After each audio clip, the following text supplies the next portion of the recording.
The way I grew up, and we had very judgmental parents about the way we were supposed to be and talk.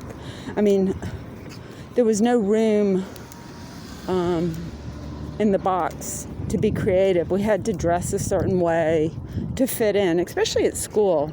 There was very harsh judgment. We had to be preps, and if you weren't a prep, you were ahead. Of course, the arts and creativity was not encouraged in our school system, and we were not that educated, even though our families went to college. So, we had to dress a certain way to fit in, and our families were medical, so that was, sciences. HV was kind of the bad road because she got into the horses, and that was considered a problem. Even though she was kind of living her dream, that wasn't okay. And I was encouraged not to ride horses, even though that was very therapeutic for me.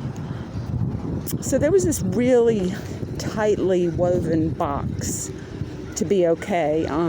I got into the Cranwells, which they had a lot of money, so we did more experimental stuff because we had the money to do it. But this still is a tight way of being.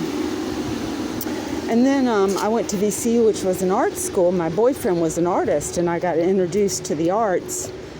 And I lost a lot of that belief system. And then I became bohemian and an artist.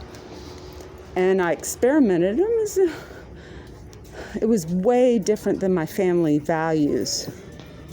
And, I shaved my head. I colored my hair. I started painting, experimenting.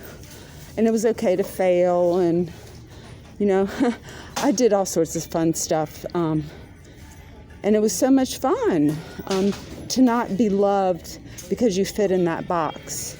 And then I became more creative with my verb. I met people in the arts that were fascinatingly creative with the words and the way they dressed. And it was okay in the arts to do that and fail. Some stuff didn't work out so well. You weren't going to be loved and accepted and safe in terms of fitting in that box. And so I just became part of that world. And unfortunately, my family still left behind in that creativity. They never got that. They still have some kind of box thinking. My kids were not brought up that way. I think Hillary has a safety issue of trying to please the family to fit in for safety.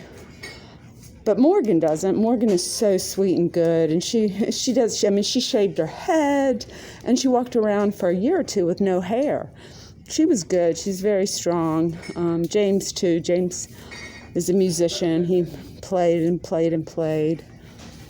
And I do know what's acceptable, and because I'm an older person, I know what people perceive. As a kid, I didn't know. I had to experiment and look at the way people saw me and how they met up with me and if I was threatening or not. So with my dogs, I know if they're purple, people may think I'm abusing them. Whereas if they're white, different people perceive different things. And that's part of becoming an artist.